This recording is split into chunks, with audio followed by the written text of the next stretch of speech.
Silahkan duduk kembali. Salam Bapak Ibu, saudara sekalian. Ya, ada cukup rentang yang cukup panjang kita tidak bertemu ya. Terakhir itu di Bakti Husada. Ya, kita ketemu di sana terus pindah di tempat ini. Nah, puji Tuhan, saya sempat hadir 2 kali kebaktian di sana. Dan saat itu kita pindah di tempat ini, puji Tuhan. Pak Willy mengundang saya untuk menyampaikan, membagikan firman Tuhan supaya kita semua diberkati oleh Tuhan. Ya, puji Tuhan. Hari ini kita akan belajar dari Mazmur pasal 128. Yaitu keluarga Kristen yang berbahagia. Saya memberi kata Kristen di sana untuk menekankan bahwa firman Tuhan itu untuk kita sekalian. Jadi bukan hanya untuk bangsa Israel yang dulu, tapi juga berlaku kekal untuk kita semua. Nah, keluarga Kristen yang bahagia dari Mazmur 128 ayat 1 sampai 6. Mungkin bisa ditampilkan 6 ayat itu dulu supaya kita bisa membaca bersama-sama. Bisa di skip dulu ya, kita akan membaca bersama-sama cuma 6 ayat ini.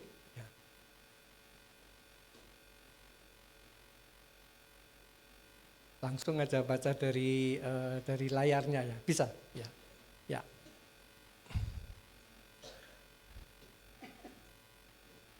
Mazmur pasal 128. Ya, nyanyian siarah. Berbahagialah setiap orang yang takut akan Tuhan, yang hidup menurut jalan yang ditunjukkannya. Apabila engkau memakan hasil jerih payah tanganmu, berbahagialah engkau dan baiklah keadaanmu. Istrimu akan menjadi seperti pohon anggur yang subur di dalam rumahmu. Anak-anakmu seperti tunas pohon zaitun sekeliling mejamu. Sesungguhnya demikian akan diberkati orang laki-laki yang takut akan Tuhan. Kiranya Tuhan memberkati engkau dari Sion, supaya engkau melihat kebahagiaan Yerusalem seumur hidupmu dan melihat anak-anak dari anak-anakmu, damai sejahtera atas Israel. Ya, puji Tuhan. Demikian bisa kembali ke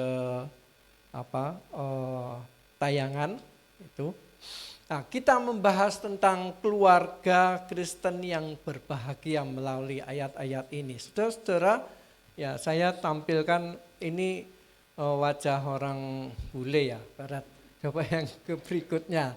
Biasanya itu ilustrasinya itu orang bule, nah orang Asia juga. Nah, yang kedua ini, ya next, ya ini orang Asia ya, cocok dengan kita. Keluarga itu dari segala bangsa Tuhan mengasihi kita. Saudara-saudara, kalau dibilang bahwa berbahagialah orang yang takut akan Tuhan, yang mengikuti jalan-jalan Tuhan. Kita mengerti enggak apa maksudnya berbahagia di dalam Alkitab itu? Karena di Alkitab itu pengertian bahagia tidak seperti pengertian pada umumnya. Di Alkitab ini ada kata asre, saudara. Ya, kata asre itu adalah bahagia. Ya, bahagia menurut Alkitab. Ya, kata asre. Nah, di situ. Asre itu memang diterjemahkan blessed, is he atau happy. Ya, happy. Tapi sebenarnya yang disebut asre, ya, next ya. Asre itu sebenarnya dikenan Tuhan. Yang sering diterjemahkan berbahagialah kamu, berbahagialah. Asre itu misalnya berbahagialah asre setiap orang yang takut akan Tuhan, yang hidup menurut jalan yang ditunjukkannya. Nah, ternyata saudara, asre dalam bahasa Ibrani ini beda maknanya dengan kata makarios di dalam bahasa Yunani. Nah, kalau asre itu artinya dikenan atau diterima oleh Tuhan. Nah, sehingga lawannya bukan unhappy. Ya, kalau diterjemahkan bahagia itu happy, maka asre itu lawannya bukan unhappy tetapi ditolak Tuhan. Jadi ada ayat misalnya di dalam Matius pasal 7 ayat 21, bukan orang-orang yang mengatakan kepadaku Tuhan, Tuhan, itu yang akan masuk kerajaan surga. Tetapi orang yang melakukan kehendak Bapakku di surga, itu yang akan disambut Tuhan Yesus. Yaitu yang melakukan kehendaknya. Nanti ada orang mengatakan, Tuhan bukanlah aku telah menyembuhkan orang dalam namamu, melakukan mujizat dalam namamu, tetapi aku akan berkata, nyalah kamu sekalian yang telah berbuat kejahatan. Dikatakan apa? Aku tidak mengenal engkau. Nah, itu sebagai contoh dari Tuhan menolak orang-orang yang tidak berkenan kepadanya. Sehingga kata asre itu maknanya adalah bahagia dalam arti Tuhan berkenan, Tuhan senang. Ya, Tuhan disenangkan, bukan kita yang senang. Sehingga kalau Tuhan mengatakan di dalam Matius pasal 5 ayat 10 misalnya, berbahagialah orang yang dianiaya karena kebenaran, karena merekalah yang empunya kerajaan surga. Enaknya apa dianiaya itu? Kok dibilang bahagia? Kan bertolak belakang ya dengan apa yang kita cita-citakan. Tapi di mata Tuhan, orang yang dianiaya karena kebenaran, kebenaran itu adalah Kristus. Yang menderita sengsara karena kita adalah orang Kristen, karena kita mengikut Tuhan Yesus. Maka di mata Tuhan itu adalah bahagia. Bagaimana ini bahagia? Bahagia di mata Tuhan. Sehingga saudara-saudara, kalau kita bandingkan dengan makarios itu ya happy, ya senang-senang itu ya gembira, prosperity artinya orang makmur. Kalau kita bilang waktu Imlek itu dibilang apa? Itu supaya kamu itu makmur hidupnya, ya makmur, supaya kamu itu mapan, kan gitu ya, supaya kamu sejahtera, well-being, ya mapan, itu adalah bahagia pada umumnya. Orang kalau duitnya banyak begitu ayam matinya, kan gitu ya, ya mulai. Tapi begitu minggu kedua, minggu ketiga, wah itu mulai suram itu wajahnya. Karena apa? Sudah yang di sini sudah menipis dan sudah putar otak bagaimana gitu ya. Emosinya sudah enggak stabil lagi, suami atau istri gampang marah-marah itu. Karena itu tadi, bahagia tergantung pada apa yang materi yang dimilikinya, tetapi bahagia di dalam Tuhan itu karena apa? Karena Kristus ada di dalam hatiku. Amin. Amin. Ya, jadi saudara-saudara bahagia next ya. Bahagia itu menurut firman Tuhan adalah kalau kita mentaati firman Tuhan. Dikatakan, bukan setiap orang yang berseru padaku Tuhan, Tuhan akan masuk dalam kerajaan surga, melainkan dia yang melakukan kehendak Bapakku yang di surga. Nah, Tuhan Yesus sendiri itu waktu jadi manusia, walaupun dia dalam rupa Allah tidak menganggap kesataraannya itu ya sebagai milik yang harus dia pertahankan. Melainkan dia telah mengosongkan dirinya dan menjadi manusia seperti kita. Dan dalam keadaannya sebagai manusia itu di Filipi pasal 2 ayat 5-8. Dalam keadaannya sebagai manusia ia telah belajar untuk merendahkan diri ya. Untuk menjadi hamba, ya hamba yang taat bahkan apa? Taat sampai mati. Sehingga di dalam saudara di dalam Ibrani pasal 5 ayat 8 dan 9 dikatakan, sekalipun Yesus ini adalah anak Allah yang maha kuasa, tapi ia telah belajar menjadi taat dari apa yang dideritanya. Dan sesudah ia mencapai kesempurnaannya, ia menjadi pokok keselamatan yang abadi bagi semua orang yang taat kepadanya. Saudara, siapa bilang bahwa kita diselamatkan hanya oleh percaya? Tidak ada ayat dalam Alkitab bahwa kita itu selamat hanya. Ya. Kita itu tidak bisa selamat hanya dengan percaya, tetapi apa? Kalau orang percaya itu harus dibuktikan dengan perbuatan. Yaitu apa? Orang percaya harus taat. Karena iman, maka Nuh taat membuat bahtera. Karena iman, maka Abraham itu taat pergi ke tanah yang dia belum ketahuinya. Jadi iman itu tanpa perbuatan tidak ada gunanya, saudara. Sehingga apa? Pengertian iman itu tidak bisa dipisahkan dari perbuatan. Jadi apa? Kita itu selamat oleh karena kita beriman yang dibuktikan dengan ketaatan kepada Tuhan. Sehingga apa? Nah, ya pokoknya beriman saja. Tapi dalam keseharian, kehidupannya itu memalukan Tuhan. Kehidupannya tidak menjadi kesaksian. Ya, bagaimana ini? Ya, orang akan bertanya, hidup dalam Tuhan Yesus itu buktinya apa? Kan hidup dalam Kristus itu orang adalah ciptaan baru. Dia menjadi manusia yang baru yang sudah diubahkan. Loh, ini percaya Tuhan Yesus tetapi perbuatannya yang lama dengan yang baru tidak ada bedanya. Ya toh? Karena itu semua orang yang berada di dalam Kristus yang sudah ditebusnya, diselamatkan, semua bisa bersaksi. Dahulu aku hidup di dalam dosa, sekarang aku hidup bagi Tuhan. Ya toh? Hidupku dulu itu sia-sia, tapi sekarang hidupku penuh arti. Aku berguna bagi Tuhan dan bagi sesama saya. Nah, saudara-saudara, sehingga apa? Orang yang di dalam Kristus itu tidak malu untuk menyebut bahwa dulu saya itu, ya, saya itu orang penjahat begini-begini disebut. Kalau dia tetap sama, masa dia bisa bersaksi? Saudara, dulu saya itu miskin. Nah sekarang gimana? Tetap miskin. Nah, kan gak bisa jadi kesaksian. Dulu saya itu nakal, saudara. Setelah jadi Kristen, tetap nakal. Oh, itu bukan kesaksian. Ya, jadi apa? Itu di media sosial banyak orang cerita bahwa kehidupan saya kelam dalam kegelapan. Dulu. Itu dulu. Ya, tapi sekarang di dalam Kristus saya adalah manusia ciptaan yang baru. Jadi itu orang itu selamat di dalam Kristus karena dia apa?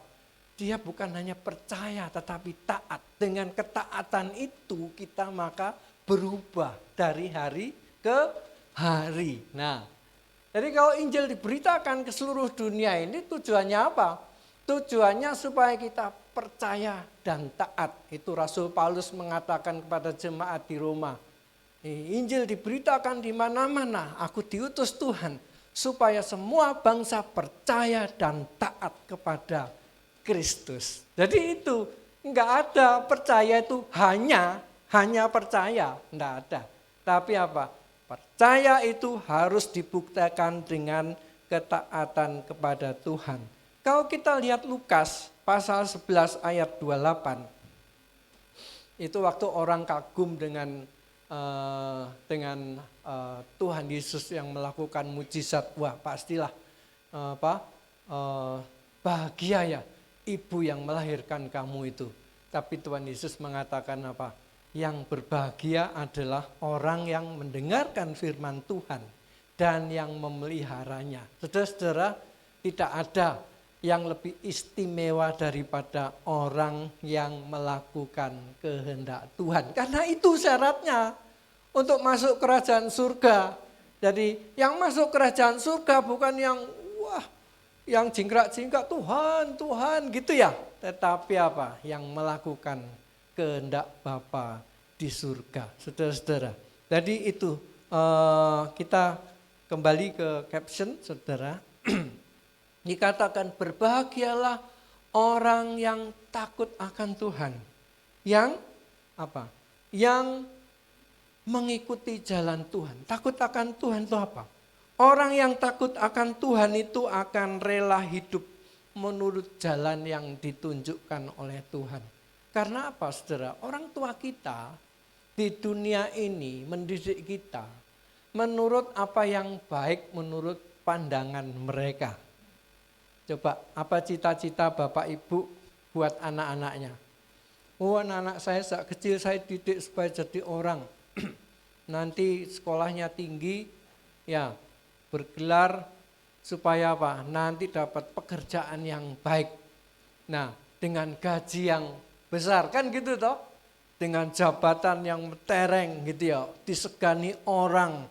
Pokoknya hidupnya makmur, duitnya banyak, enggak kekurangan. Ini jaminan mutu, kan gitu toh. Itu makarios, itu biasa, saudara. Ya.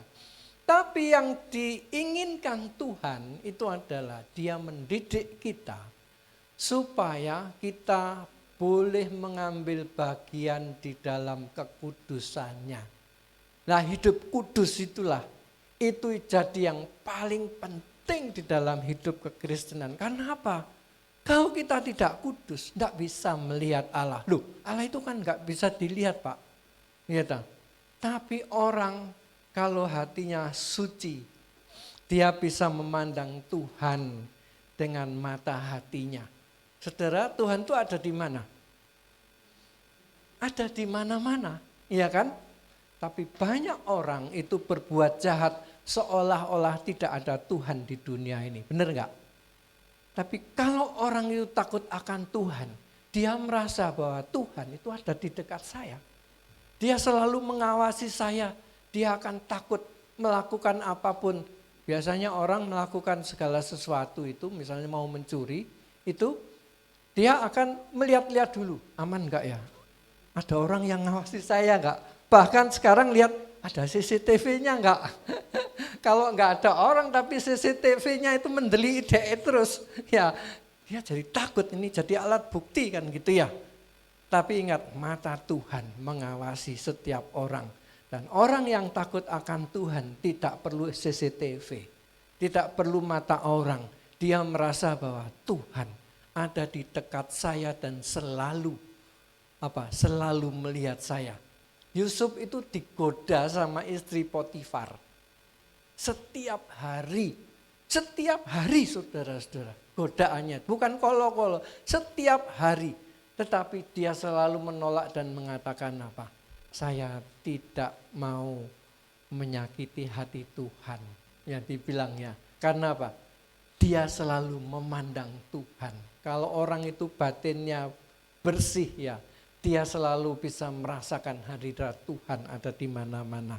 Saudara, itu sebenarnya kunci bagi kebahagiaan orang. Ya, kalau kita bilang bahagia itu apa? Ya, bahagia kalau ya orangnya kaya, orangnya makmur, orangnya sukses, ya bisnis dagangannya ini laris, wah seneng ya, kan gitu ya. Orangnya sekarang sudah lulus, makin S1, S2, S3, wah seneng ya. Jabatannya naik, kemudian apa? Dia terkenal sekarang itu. Orang di medsos apa yang diharapkan? Kalau bikin konten-konten ini, followernya banyak. Setelah kalau followernya banyak itu dampaknya pada duit juga gitu loh. Ya, jadi seorang selalu begitu. Orang itu kok apa yang dia kejar ya? Oh, bikin konten begitu gitu. Karena apa? Kalau followernya banyak itu menjanjikan ya. Itu akan mendatangkan duit bagi dia. Nah, saudara-saudara, tetapi firman Tuhan berbicara lain. Orang itu bahagia bukan karena hal-hal semacam itu. Carilah dulu kerajaan Allah dan kebenarannya. Lakukan kebenaran Tuhan, maka kamu akan bahagia. Jadi bahagia di sini bukan apa yang kita rasakan, tapi bagaimana Tuhan menilai kita. Itu yang paling penting, saudara. Yang paling penting itu Tuhan menilai apa pada kita, bukan omongan orang. Itu yang paling penting. Karena kalau kita mati nanti kita diadili. Itu. Dan dari sana ia akan datang. Ya, untuk menghakimi orang yang hidup dan yang mati. Siapa yang menilai? Sing biji uripe dhewe iki sapa? Tuhan. Penilaian Tuhan yang penting. Karena itu sampean jangan gampang baperan gitu ya. Orang ngomong gini tersinggung ya, stres dan lain-lain. Ya, yang penting bagaimana Tuhan menilai diri saya. Saya adalah anaknya yang dikasihi. Memang saya belum sempurna, tapi Dia akan selalu menyempurnakan diri saya. Nah itu, anak-anak Tuhan harus punya keteguhan hati semacam itu. Orang yang takut akan Tuhan itu tidak takut. Karena gitu, firman Tuhan harus menjadi acuan dalam membangun keluarga Kristen. Bukan cita-cita leluhur kita, tetapi apa? Karena kita ini akan disempurnakan untuk sempurna menjadi seperti Kristus. Bukan seperti cita-cita leluhur kita. Oleh sebab itu, Bapak Ibu, siapa yang masih di sini ini doyan untuk melihat ramalan, horoskop? Oh senang ya. Orang-orang yang lahir tanggal sekian itu orang yang ciri-cirinya segini diperhatikan. Enggak usah diperhatikan. Ya, karena apa? Kita itu tidak seperti itu. Karena apa? Kita sudah digariskan sama Tuhan. Hidupmu itu hidup bahagia. Itu rancangan Tuhan. Benar enggak? Rancanganku atas kamu adalah rancangan bahagia. Tidak ada itu, Anda tidak bernasib mujur, pada bulan-bulan ini Anda akan merugi, dan sebagainya. Tidak, saudara-saudara. Tuhan selalu merancang, dunia boleh merugi, tapi kita akan selalu beruntung, saudara-saudara. Mari kita baca Yosua pasal 1 ayat 8. Janganlah kamu lupa memperkatakan segala sesuatu yang tertulis di dalam kitab Taurat ini. Ya. Itu harus apa? Masih bisa di skip. Yosua pasal 1 ayat 8.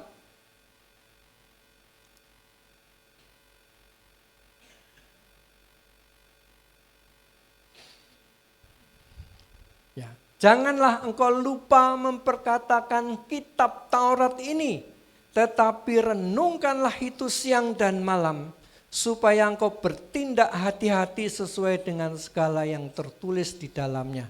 Sebab dengan demikian perjalananmu akan berhasil dan engkau akan beruntung. Saudara-saudara, apa bedanya berhasil sama beruntung? Kalau pelajar ini, dia belajar ya dengan sungguh-sungguh giat, lalu dia dapat nilai yang baik, dapat nilai 100. Berhasil enggak? Ya, karena dia berjelilah dan dia sungguh-sungguh belajar. Itu wajar, saudara-saudara. Tapi kalau orang sudah belajar ya, kemudian mau masuk perguruan tinggi, jebret di sana, dia belajar sungguh-sungguh, rasanya dia sudah menjawab soal-soal itu dengan betul. Tahu-tahu, kok aku enggak bisa masuk di perguruan tinggi negeri ini? Ya, yang lain, kok bisa ini? Temanku itu yang prestasinya itu di bawah saya, kok dia bisa masuk ke situ? Saya waktu masuk UNER Fakultas Hukum, saudara, tahun 80, dosen saya mengatakan, seandainya saudara, untuk masuk Fakultas Hukum UNER ini dibutuhkan nilai, misalnya 85 misalnya, ya atau 90 gitu ya. Tahu enggak? Yang nilainya sama dengan kamu itu puluhan ribu. Yang diterima masuk di sini misalnya cuma 150 orang. Lah kok kamu yang dipilih?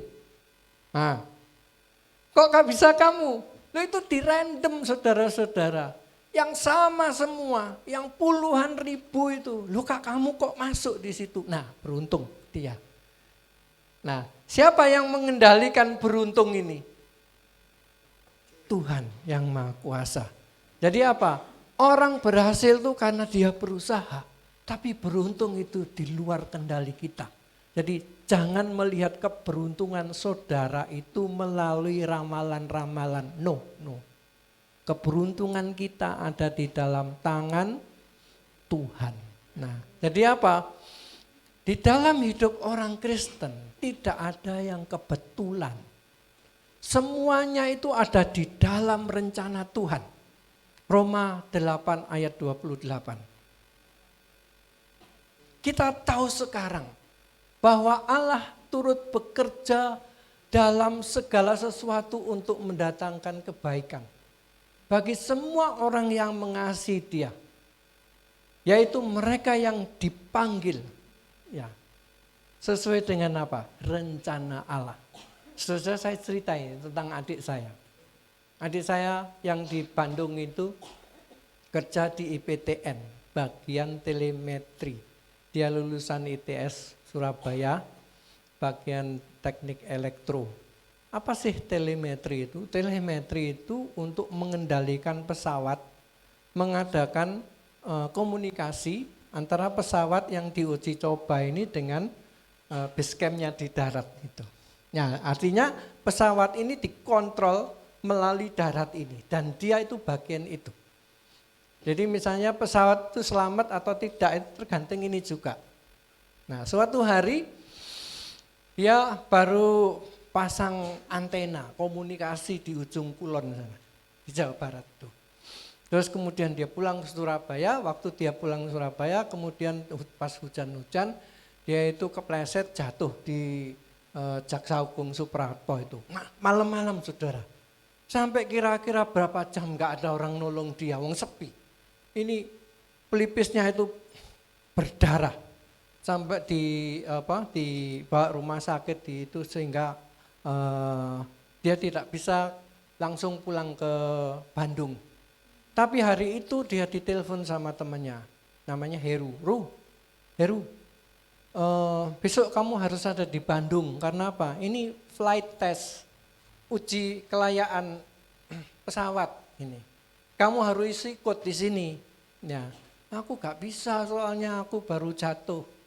Ya, pelipisku ini wah bengkak ini, berdarah semua, dijahit juga. Wah ya sayang ya wes nanti digantikan orang lain gitu. Ya, adik saya ini dia merasa mengeluh, Tuhan aku anakku kok sampai jatuh keleleran sampai 3 jam tidak ada orang yang nolong gitu ya. Sampai akhirnya dia bangun sendiri itu ya. Dengan sepeda motornya itu sepi di sana gitu, yang daerah dekatnya THR itu ya di situ. Nah, apa yang terjadi saudara? Dia mengeluh, dia mengatakan kok saya bisa mengalami seperti ini Tuhan, dia mengeluh. Tapi begitu besok dia mendengar berita, ada di TV, ada di koran, pesawat yang seharusnya dia naiki itu saudara jatuh. Sekarang dia nangisnya itu bukan nangis sedih, nangis bersyukur Tuhan seandainya aku tidak jatuh. Ya, aku ikut pesawat itu, aku ikut mati. Nah, siapa yang mengerti jalan Tuhan saudara-saudara? Apa yang kita anggap itu adalah suatu kecelakaan, sesuatu yang merugikan kita. Ternyata Tuhan itu mengatur jalan hidup kita. Tsunami di Aceh itu sudah berapa tahun? Ya sampai ada monumennya kan gitu ya. Saudara, orang-orang yang selamat di sana itu cerita. Jadi waktu itu orang Kristen tidak boleh kebaktian di Banda Aceh. Kalau kalian itu orang Kristen mau merayakan Natal sana, pergi ke gunung-gunung jauh dari kota kita. Akhirnya dengan berat hati, dengan sedih mereka itu ya istilahnya bikin retreat gitu ya. Natalan itu tanggal berapa ya? Ya, sebelumnya itu mereka sudah naik ke gunung. Nah, ketika tsunami itu melanda, saudara, itu kan malam Natal, itu ya. Itu melanda, mereka itu tidak tahu orang-orang Kristen yang di gunung-gunung itu. Baru ketika mereka mau kembali, ada yang telepon mengatakan, kamu jangan turun, karena kota ini sudah rata dengan air laut gitu. Banyak orang mati, rumah-rumah ambruk dan semua akhirnya apa? Tadinya itu mereka nangis, Tuhan kami dianiaya sebagai umat-Mu, kami tidak diberi kebebasan beragama untuk merayakan Natal di kota kami sendiri. Akhirnya apa? Ketika tahu bahwa ada tsunami, mereka diusir ke gunung. Mereka jadi apa? Bersyukur, umpama gak diusir. Nah, jadi saudara, jangan selalu salah sangka. Apa yang dirancang Tuhan yang kita kira itu adalah sesuatu yang merugikan kita, ternyata itu adalah baik untuk kita semua. Nah, amin? Amin. Jadi itu jalan Tuhan untuk kita adalah jalan sejahtera. Jadi apa? Orang Kristen jangan khawatir dengan apapun. Di Filipi 4 ayat 6-7 ayat itu mengatakan, jangan hendaknya kamu khawatir tentang apapun juga. Tetapi nyatakanlah dalam segala hal keinginanmu kepada Allah dalam doa permohonan dan ucapan syukur. Damai sejahtera Allah yang melampaui segala akal akan memelihara hati dan pikiranmu dalam Kristus Yesus. Tahun 84 saya senang dengan ayat ini, tak bikin lagu. Jangan hendaknya kamu khawatir tentang apapun juga, tetapi nyatakanlah dalam segala hal keinginanmu dalam doa dan permohonan dengan ucapan syukur. Damai sejahtera Allah yang melampaui segala akal akan memelihara hati dan pikiranmu dalam Kristus Yesus. Saudara-saudara jangan khawatir ya. Karena hidup kita di tangan Tuhan, ya. Apa yang dirancang Dia itu adalah jalan keselamatan, jalan yang bahagia untuk kita semua, bukan jalan kecelakaan buat kita. Oleh karena itu, saudara, firman Tuhan melalui Mazmur 128 ini ada 5 langkah ketaatan, tapi sebenarnya saya singkat saja menjadi 3. Ya. Yang pertama, kalau mau bahagia, dikatakan apa? Harus giat bekerja. Yang 2, harus mengembangkan karakter saudara. 3, 4, 5 itu saya rangkum jadi 1. Yaitu apa? Seorang suami, seorang bapak harus menjadi imam di dalam keluarga. Tujuannya apa? Supaya selalu menghadirkan hadirat Tuhan di dalam rumah. Dan supaya apa? Suami atau istri nanti meneruskan ajaran Tuhan kepada generasi demi generasi selanjutnya.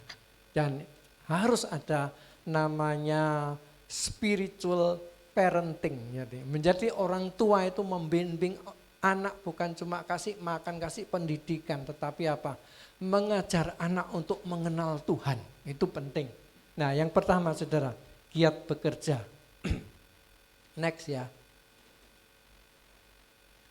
Tuhan itu menciptakan manusia supaya bekerja. Ya kan? Tuhan ciptakan, taklukkan bumi, usahakanlah itu.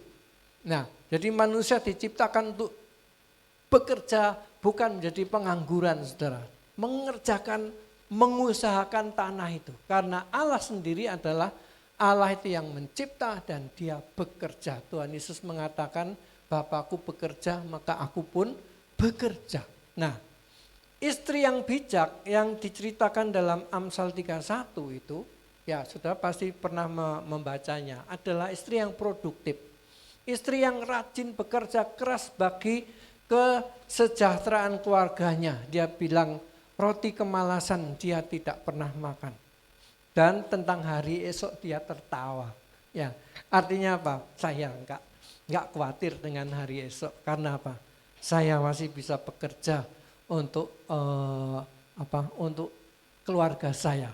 Dan banyak ini sebenarnya adalah Amsal yang digubah oleh seorang raja Arab.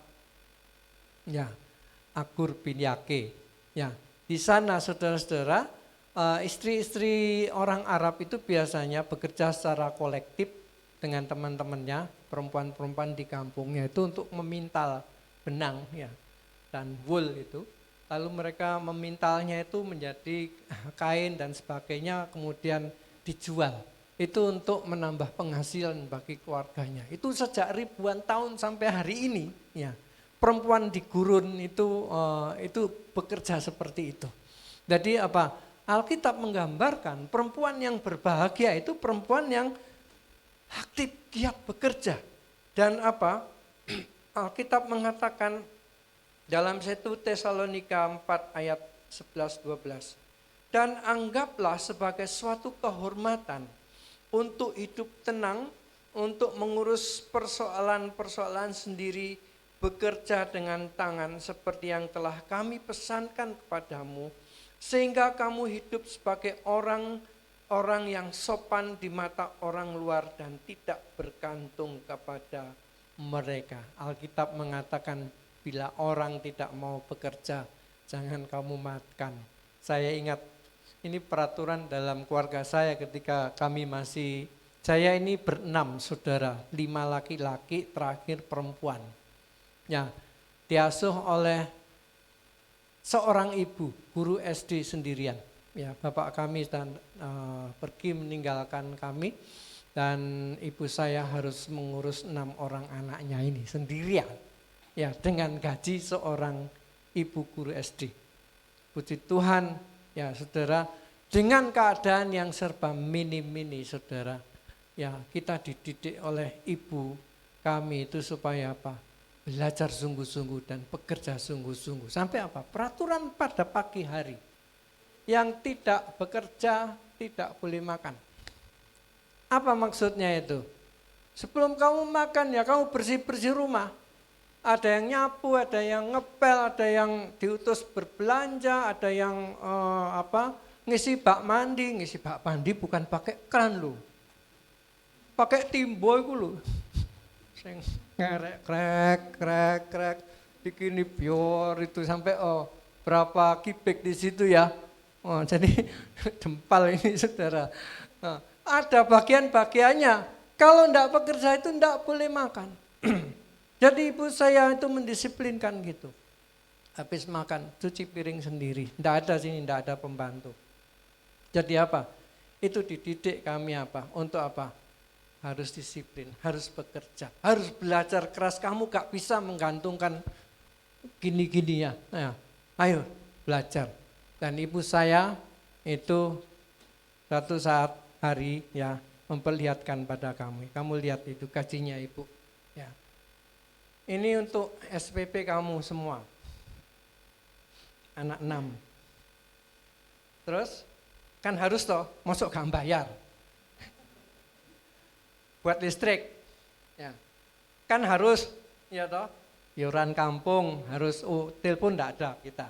Tapi PDAM air harus dibayar. Loh, kok habis, Bu? Iya, sudah. Dan untuk makan sehari-hari di mana? Enggak ada. Tapi kan kamu bisa sekolah semua. Pernah enggak kamu merasa lapar? Iya, kadang-kadang lapar. Ada beberapa hari itu kami itu tidak bisa makan karena apa? Perut lapar, Bu. Ya, enggak ada beras, Nak. Lauk juga enggak ada. Ya, uang juga enggak ada. Nah, terus gimana? Kamu kan punya Bapak di surga. Minta makan, ya kamu sana berlutut. Jadi saudara, berapa hari itu kita itu berdoa. Kalau sampean semua itu makan kan karena ada makanan di meja. Sudah di piring, sudah ada. Kami itu berdoa di piring kosong. Tuhan terima kasih untuk berkat-Mu hari ini. Belum ada makanannya. Belajar untuk begitu. Dan sungguh ajaib. Saya ceritakan salah satu aja berkat Tuhan tuh. Tiba-tiba ada orang kirim itu nasi kotak cukup besar gitu. Dua kotak saudara, itu nasi kuning ya gitu. Ya itu sudah agak siang, kira-kira jam 10 gitu ya. Jadi yang pagi kan rodok poso kan gitu ya. Wah, wah puji Tuhan gitu ya. Ini ada Bu, ini ada kiriman dari Ibu ini, disebut orangnya tergesa-gesa, kemudian loh ini dari siapa? Pokoknya Ibu sudah tahu kan gitu. Wah, iki. Nanti ini bersyukurnya mengucap terima kasih pada siapa gitu. Akhirnya Bu, puji Tuhan ini ada berkat ya. Nasi kuning 2 kotak wis wabeh kenyang ya. Istimewa kan? Nasi kuning ya. Nah, makan ya. Sejam kemudian orang itu balik, Bu, mohon maaf ternyata itu salah alamat Bu. Loh, wis entek Mas. Nasi kuningnya sudah entek Mas. Piye caranya? Oh ya sudah, enggak apa-apa Bu, enggak apa-apa Bu. Nah, saudara ini bilang, ini Tuhan kok kirim orang kesasar itu, sampai ngirim, ya ada yang mirip-mirip semacam ini saudara. Cara Tuhan memberkati anak-anak Tuhan tuh. Surabaya itu pernah banjir semua, benar tahun berapa itu? 2001 kalau tidak salah. Ya 2001, semua itu rata saudara. Ada bapak saya tinggal di Pondok Mertua Indah di Petemon gitu ya. Ada tetangga kami mengatakan iki balik tahun 59 kayak seperti ini. Nah saya cerita tentang seorang tukang becak Kristen di Medoan Sempabir itu. Selain dia tukang becak untuk menghidupi keluarganya, itu apa? Supaya dia punya sayur untuk keluarganya. Sisa-sisa sayur itu di pasar, ya, di pasar Medoan diguntingi yang masih bagus-bagus. Kemudian dimasukkan di kresek itu, lah dia bawa oleh-oleh buat istrinya. Bu, ini ya buat kita nyayur hari ini. Nah, ketika itu banjir, saudara, dibilang Bu, kita nggak bisa makan hari ini ya, seperti biasanya kan gitu ya. Ya sudah tidur gitu. Tapi begitu besok pagi, anaknya itu teriak-teriak, Bu, aku wedi, ana apa iki gremet-gremet. Jadi ternyata saudara-saudara, udang windu itu penuh di dapurnya itu. Ya, jadi banjir itu udang windu itu masuk rumah. Ya. Yang lain tuh kebagian bandeng itu ke sana-sana sampai, ternyata apa? Kaget ketika dilihat gitu, kok itu udang windu ya penuh di dapurnya itu. Ya, pesta saudara-saudara. Ya, apa yang dibilang ini kecelakaan ya, satu kota itu, tapi keluarga ini sungguh diberkati. Ya karena dia bukan orang yang egois akhirnya ya. Segini banyak yang dibagi-bagikan juga kepada tetangga-tangganya. Jadi saudara, siapa yang mengerti jalan pikiran Tuhan itu ya. Tuhan tidak kurang cara untuk memberkati kita. Karena rencananya adalah rencana keselamatan, rencana kebahagiaan bagi kita. Nah saudara, oleh karena itu orang Kristen harus tetap bekerja. Sekalipun ada masihnya istilahnya ada bencana dan lain-lain. Tuhan sudah noto, sudah ngatur, sudah. Berkatmu itu sudah ditentukan Tuhan. Nah, kalau kita terima berkat, kiranya anugerah Allah ya di dalam Allah Bapa, kasih dalam Tuhan Yesus, persekutuan itu. Saudara apa? Kata anugerah itu dengan berkat bedanya apa? Itu ibarat gini, ikan di akuarium sama ikan di samudra. Nah, saudara itu adalah ikan yang hidup di samudra. Ngerti ya? Tapi orang yang di luar Tuhan memang diberkati Tuhan, tapi itu ibarat ikan di dalam akuarium, saudara-saudara. Jadi supaya rubah dulu mindsetnya ini. Aku ini sebenarnya orang yang sangat berbahagia. Jadi jangan melihat kebahagiaanmu itu dari apa yang kelihatan. Sebab apa yang tidak kelihatan yang disediakan Tuhan itu luar biasa. Nah, jadi apa saudara-saudara? Saya ingin cerita seorang pendeta JKI. Lebih dulu buka dari Pak Willy dan teman-temannya. Bapak ini dulu adalah seorang pedagang mobil. Dia punya showroom di mana-mana kan gitu ya. Dan gara-gara itu zaman Pak Harto lengser semuanya wah sepi bisnis itu juga. Ya, saya ngalami juga, saya dulu pernah ya bisnis pameran. Begitu zaman Pak Harto sudah stop ya gitu ya, kacau ekonomi itu ya. Duit dibawa lari orang juga akan gitu. Akhirnya ya sudah Tuhan, ini mungkin cara Tuhan memanggil saya untuk jadi hambanya. Beliau menyerahkan diri untuk jadi pendeta JKI, ya kan gitu ya. Tapi setelah kira-kira 4 atau 5 tahun beliau merasa gini, Pak, apakah boleh ya gereja itu ditutup dengan alasan apapun? Loh sih Pak, di situ sampean itu untuk jadi pendeta kan ada namanya survei dari teman-teman, kesaksian dari teman-teman ya. Nah, saya bilang, menurut saya itu dulu saya menganggap Bapak kurang cocok jadi pendeta. Lebih cocoknya itu Bapak menjadi seorang manajer pelayanan gitu ya, mengatur proyek-proyek apa, gitu mungkin Bapak lebih tepat. Nah, tapi saya yakin, ya wes nih sampai yakin. Tapi ketika jemaatnya menjadi sepi, kemudian dia mengatakan, wah ini overhead-nya itu lebih besar Pak dari pemasukan. Bagaimana ini? Saya bilang, Bapak itu hamba Tuhan loh.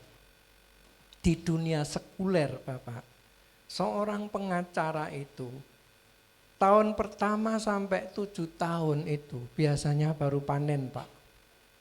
Ya, jadi apa? Tahun pertama sampai 7 itu enggak ada klien. Keluar tuh pengeluaran. Teman saya jadi pengacara, pernah itu. 2 tahun itu aku tiap bulan harus keluar 60 juta untuk membayari karyawanku gini gitu. Enggak ada klien sama sekali kan gitu ya. Nah, jadi apa? Di dunia sekuler itu ya, itu lebih banyak orang lebih banyak dihajar gitu. Nah, sampai berharap ya, bersabar Bapak. Kan tetap masih ada persembahan toh, kan gitu ya. Meskipun itu tidak banyak dan Bapak tidak kelaparan juga. Nah, jadi saudara-saudara, pertanyaannya, Bapak masih yakin enggak dengan panggilan Tuhan? Kalau Tuhan memanggil, berarti Tuhan sudah sediakan segala sesuatu. Bapak jangan hanya melihat apa yang kelihatan. Berkat kita yang tidak kelihatan itu loh banyak sekali. Tinggal kita itu siap enggak dengan iman kita. Sampai ini saya dengan istri saya, Jani Pak. Tuhan ingin menguji iman kita, istilahnya. Kamu itu kuat berapa? Mau mentarget misalnya, Tuhan aku butuh sekian, kan gitu ya. Tuhan punya enggak? Punya. Punya enggak? Loh. Kita itu pernah bangun rumah, renovasi bukan bangun rumah. Duit kita itu cuma 40 juta.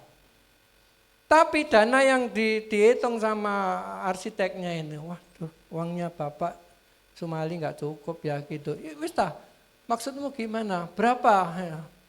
Udah Pak, nggak usah. Nah, nanti kan Pak ini hamba Tuhan.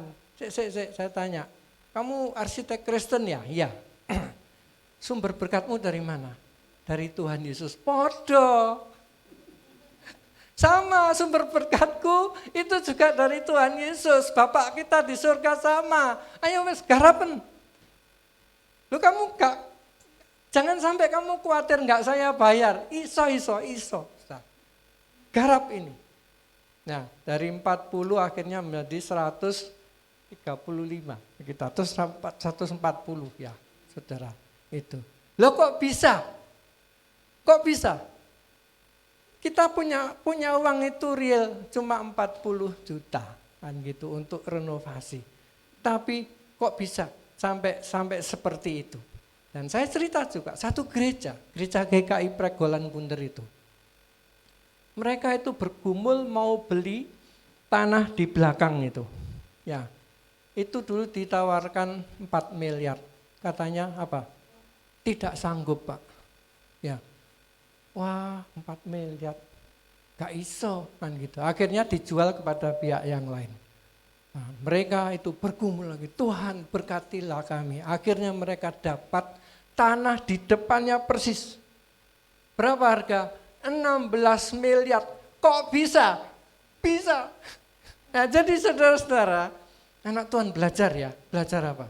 Jangan cuma melihat apa yang kelihatan. Sebab berkat kita yang tidak kelihatan itu jauh lebih besar. Cuma gini, imanmu kuat enggak untuk mengimani berkat sebesar itu? Nah, gitu ya. Jadi apa? Anak-anak Tuhan tadi, jangan kamu khawatir dengan apapun. Tetap bekerja, ya bekerja dengan giat tetap. Tapi tentang berkat itu sudah ada di tangan Tuhan. Yang kedua, ayat 3. Istrimu akan seperti buah anggur, anakmu seperti buah ara. Anggur dan ara itu kalau sudah berbuah seperti apa? Siapa pernah lihat buah ara? Saya lihat di Timur Tengah itu, waktu Holy Land ini, wah apa itu ya? Dari bawah sampai atas, perindu-perindu gini, penuh saudara, kan gitu. Itu buah ara. Itu masih sak bola pingpong gitu itu. Itu bisa besar gitu, sak bola tenis gitu ya. Nah, sampai itu merah kemudian keunguan gitu. Itu dari bawah sampai atas gitu ya. Itu menggambarkan apa? Kalau kita itu takut akan Tuhan, dibilang istrimu seperti buah anggur. Buah anggur tuh kalau berbuah kayak apa? Wih, mata ini rasanya terhibur ya. Banyak ya, enggak tahu ya kalau anggur di sini tuh enggak gitu. Tapi anggur yang di Timur Tengah itu menyenangkan saudara. Anggur ini kecut gitu ya. Tapi ketika makan di Israel itu, legi bukan main. Saya itu dulu waktu di sana di Israel itu takut untuk makan ini peresan delima. Tak pikir delima rasanya gak enak. Delima itu kecut gini itu. Ternyata legi luar biasa, seger. Sak gelas ini agak besar gitu. Cuma Rp4.500 kalau dikurskan itu. Enak sekali saudara-saudara. Dan ini apa? Orang yang takut akan Tuhan dikatakan istrinya akan seperti buah anggur, anaknya seperti buah ara. Artinya apa?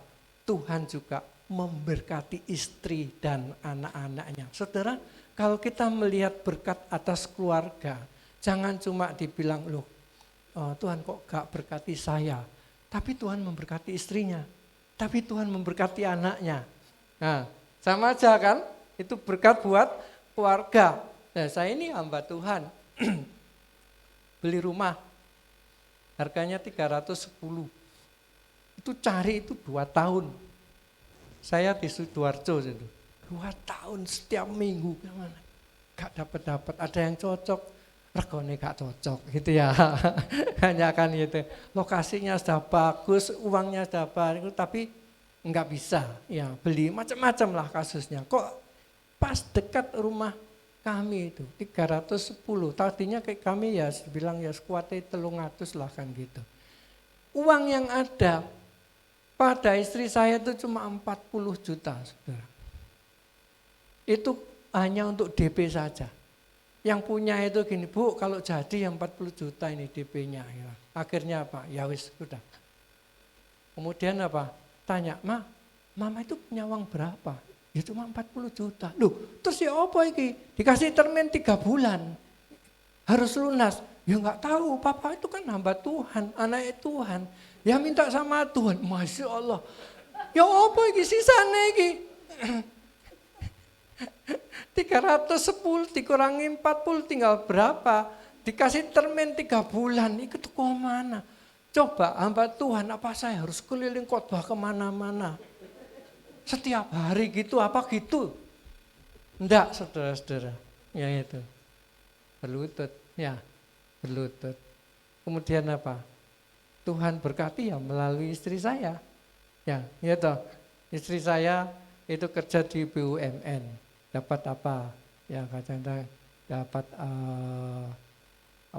kelebihan produksi. Gaji ke-13, bisa pakai itu ya, di kelompok Siti ya, bisa, kan gitu ya. Akhirnya apa ya, kadang-kadang ini ya, sampai ini ijazah SMA itu pernah di sekolah nih. Buat bayar, piro mas, 30 juta ya, kan gitu ya, 30 ya. dibuat itu dulu. Ya kudu kreatif, kudu giat itu tadi ya. Harus kreatif kan gitu. Terus bekerja sambil beriman saudara. Akhirnya betul. Ya sampai 3 bulan itu terlunasi.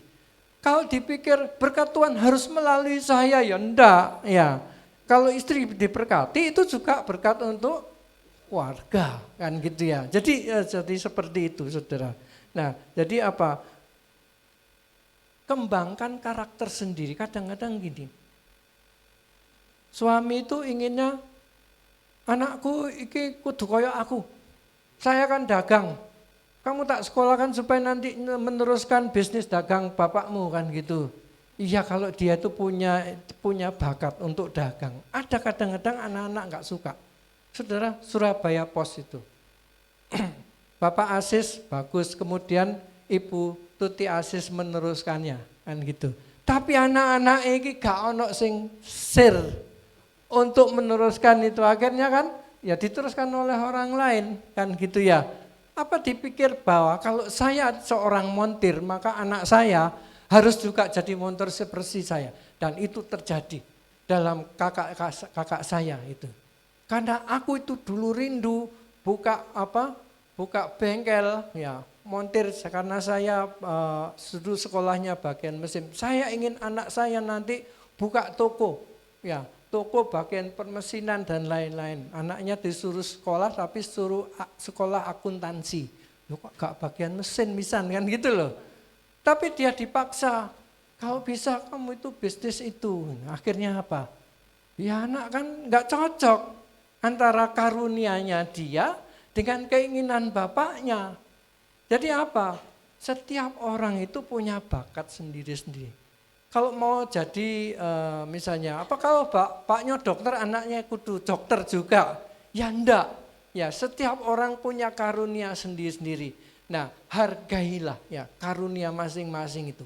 Kembangkan bakat talentamu sendiri-sendiri. Yang ketiga saudara, saya terus ya.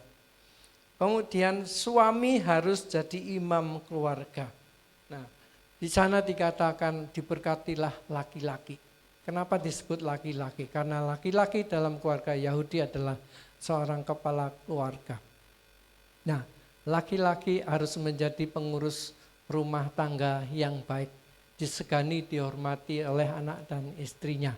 Oh, memang itu ada peraturan tentang diaken dan penatua, tapi sebenarnya itu diadopsi dari tradisi Yahudi tentang pengurus jemaat di sinagoga.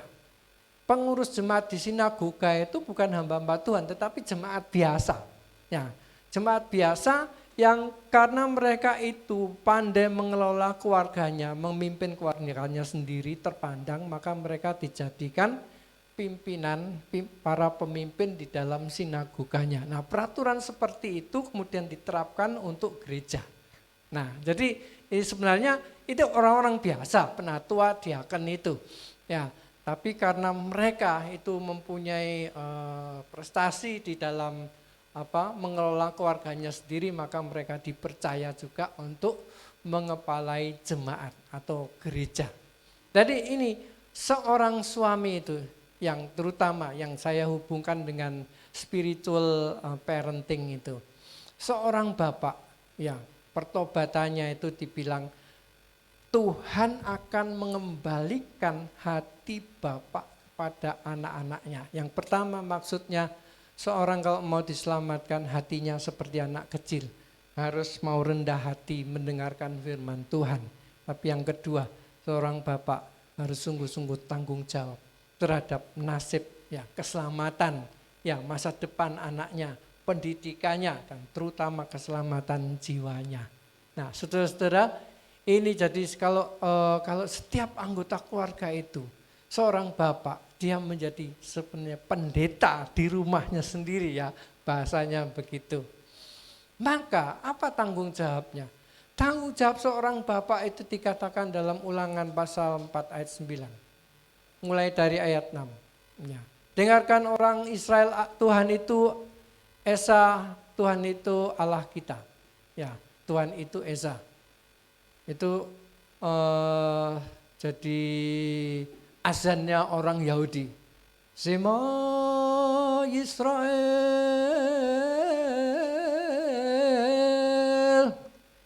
Adonai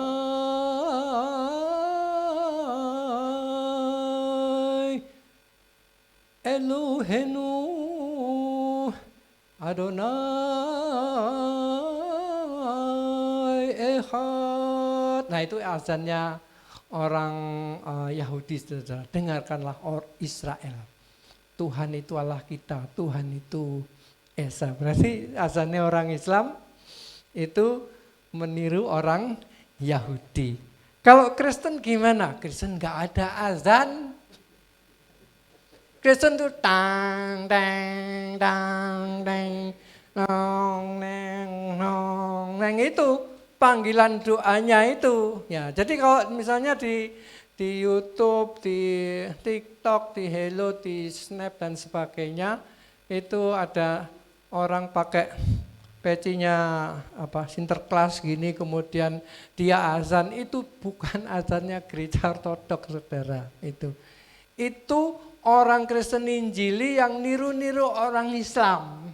Nah, jadi kok ada orang bilang inilah azannya orang ortodoks, gereja ortodoks. Bukan ya. Saya itu biasa mimpin sholat ala ortodoks gitu. Gak ono jenenge azan kayak begitu itu, saudara. Gak ono. Ya. Jadi yang nggak ngerti ya saya bilang ya, nggak ada. Di gereja ortodoks tidak ada azan-azan kayak orang Islam. Nah, panggilan untuk datang pada Tuhan itu beribadah pada jam-jam tertentu seperti kita itu dengar biasa di gereja ya. Tong teng pakai bel. Bahkan itu ada di hadits ya. Orang Kristen memanggil orang berkumpul berdoa dengan itu. Orang Yahudi dengan ini, dengan serunai itu ya. Dengan trompet gitu, atau dengan itu tadi. Tapi orang Islam dengan azan yang seperti kita tahu semua. Ya, saudara-saudara, seorang laki-laki Kristen hendaknya menjadi imam dalam keluarga. Untuk apa? Menghadirkan hadirat Allah setiap hari. Suatu saat kita bisa belajar. Apa itu Shekinah itu? Shekinah itu hadirat Allah yang di dalam kehidupan orang Israel, itu Allah hadir di tengah umatnya, di perkemahan bangsa Israel itu. Kalau siang hari berupa tiang awan, kalau malam jadi tiang api, jadi enggak pakai listrik gini, sudah terang benderang di malam hari di padang gurun itu. Ketika Tuhan memimpin bangsa Israel keluar dari Mesir menuju Kanaan, di Gunung Sinai itu Tuhan menyertai mereka. Di dalam kehadiran yang bisa dilihat ya. Nah, kalau awan ini nanti berangkat ke satu tempat ya semua harus bongkar kemahnya dan mengikuti awan itu sampai berhenti di satu tempat. Nah, tapi di dalam perjanjian baru Tuhan hadir tidak dalam bentuk itu. Shekinahnya berupa Sang Firman menjadi manusia, yaitu Tuhan Yesus Kristus. Jadi apa yang semula tentang firman hidup itu yang kami saksikan dengan mata kami raba dengan tangan kami, itulah yang kami saksikan. Setelah Tuhan Yesus naik ke surga, Tuhan Yesus mengatakan apa? 2-3 orang berkumpul dalam namaku, aku akan hadir di tengah-tengah mereka. Nah saat ini, saudara masa enggak kehadiran Tuhan? Nah jadi Tuhan tuh hadir secara invisible kalau ada umat Tuhan yang berkumpul. Jadi kalau di rumah itu ada anak-anak Tuhan yang berkumpul untuk berdoa, memuji Tuhan dan mempelajari firman Tuhan bersama-sama, Tuhan berjanji hadir di tengah-tengah mereka. Amin. Nah, saudara, ya Shekinah itu, ya itu yang menentukan tadi itu asri, saudara. Asri itu kalau S-nya, S itu singkatan dari Shekinah. Kalau diambil kata asri, S-nya diambil, itu terbacanya bukan asri lagi, tapi or. Or itu dalam bahasa Ibrani artinya api. Jadi kalau rumah tangga tidak ada kehadiran Tuhan, jadi or. Jadi api, jadi neraka di dalam keluarga. Ada seorang hamba Tuhan ditanya, Bapak bagaimana caranya kami bisa mengalami suasana surga? Ya menikahlah. Terus bagaimana kita bisa mengalami suasana neraka? Ya menikahlah juga, kan gitu. Loh, kok pada jawabannya? Surga dan neraka itu tergantung bagaimana saudara dan saya mengelola keluarga itu. Jadi supaya kita merasakan senantiasa suasana surga, itu hendaknya Tuhan hadir di tengah-tengah kita. Nah, kalau sudah begitu apa tujuannya? Tujuannya kita menghadirkan Tuhan itu dengan cara apa? Kita belajar firman Tuhan setiap hari. Saudara, mau keluarganya diberkati turun-temurun, ya estafetkan. Kepada anakmu dikatakan, ya ingatlah Timotius, sejak kecil kamu sudah mengenal kitab suci itu dari nenekmu Luis dan ibumu Eunike, diajarkan kepada anaknya. Kemudian dikatakan apa? Sejak kecil kamu telah mengenal kitab suci yang memberi hikmat kepada kamu dan menuntun kamu kepada keselamatan. 2 Timotius pasal 3 ayat 15. Saudara, ini penting. Penting apa? Ya. Orang tua itu bisa kasih jaminan apa buat masa depan anaknya? Harta yang bertumpuk-tumpuk sampai 7 turunan? Ya, kalau dia tidak bijaksana, saudara, harta kayak apa ya cepat habis. Ya toh? Nah, jadi apa? Kebanggaan dari Rasul Yohanes mengatakan, bagiku tidak ada kebahagiaan yang lebih besar daripada anak-anakku hidup di dalam kebenaran. Saudara-saudara, orang yang hidup dalam kebenaran itu berkatnya turun-temurun. Dahulu aku muda, sekarang aku menjadi tua, tapi aku belum pernah melihat orang-orang yang takut akan Tuhan. Orang benar itu kelaparan, tetapi anak cucunya bahkan bisa memberi pinjaman. Saudara-saudara, jadilah benar. Maka apa? Kebenaranmu ini berkatnya akan turun-temurun. Nah, yang dialami oleh Abraham itu benar di hadapan Tuhan. Apakah tanah Kanaan itu dinikmati oleh Abraham sendiri? Enggak, sampai matinya itu dia saja itu harus beli semeter kali 2 meter itu di Gua Mahpela, beli. Loh, katanya Tuhan janjikan Kanaan. Sampai saya mati kok saya enggak nikmati. Bukan untuk kamu, untuk anak cucumu. Jadi apa? Kalau kita benar hari ini, hidup benar, itu sebenarnya kita nyimpen berkat buat anak cucu. Jadi apa? Jangan nyimpen harta di dunia ini. Hiduplah benar, karena apa?